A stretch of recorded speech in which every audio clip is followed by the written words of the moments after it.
प्रणाम पंडित जी। खुशी रह बैठ।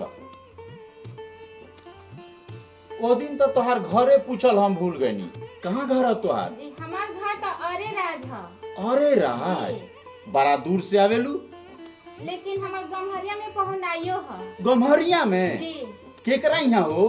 जी घूरन जी हमार जीजा जी लागेनी। घुरना के साली हो? घुरना तो कहेला जे पंडित आइन बड़ा टंच बारी, ओकर सलिया तले कौन कम बिया। हमरा के कुछ कहल गई ना तोहरा के ना, जी। हम दोसर बात सोचत रहनी। जहिया से रउआ लगे से गईनी लीलाधरा के हाथ देखा के, तहिया से का कही पहुना आवत रसन न जात रसन। हम तो खैर बनात बनत परेशान हो गइल बानी, लेकिन बुझाता बात कहीं ना कहीं जमी। कहले रहिनु जी जरूर बियाह होई, ओकरा बालो बच्चा होई। जी और सब समाचार सुनाओ। जी सब ठीक बा। एक बार हम आइल रहनी, बीचो में आई रहलू? अपने के जा रहनी, अपने के जजमानी में गइल रहनी। 2-4 दिन खातिर हम जजीमानी में चल गए रही, यही से भेंट ना भई। तो हम पंडिताइन से कथी दुख सुख जाई कहे।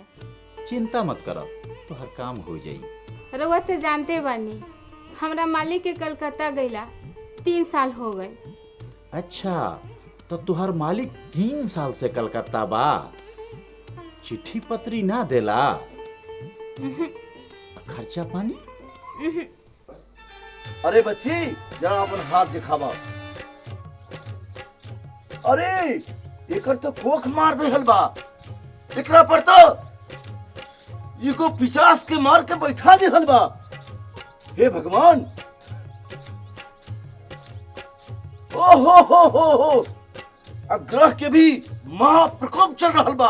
ग्रह के दशा खराब है। ग्रह के दशा बड़ा खराब होला देवी। मंत्र के साधना होई और भगवान का आराधना हो। बस बस बस बस बस बस अनिष्ट होते होते बचे वाला बा। अगर समझ जा कि ये दोनों साधु तारा दरवाजा पर ना पधरले रही तो कभी भी अनिष्ट के संभावना बनल बा। माई समझा कि भगवान हमनी के भेज दिल बानी, तहार कल्याण होई।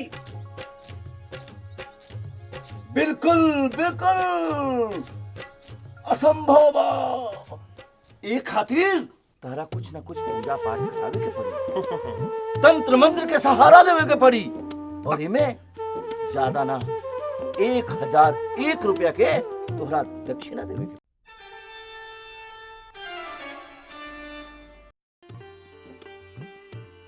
कोनो उपाय करके हमरा मालिक के कलकत्ता से बुलवा दी। तो सुन, 1000 रुपया लागी, हम टोटरम करब। एने हम टोटरम करब आ ओने कलकत्ता में गाड़ी पर बैठी। बड़ी एहसान होई राउर हमरा ऊपर। जब तू घुरन के साली हो जी तब बिना कुछ खैले एजा से मत जइह। हम कुछ मिठाई लेके आवत हई, जी तू बैठ।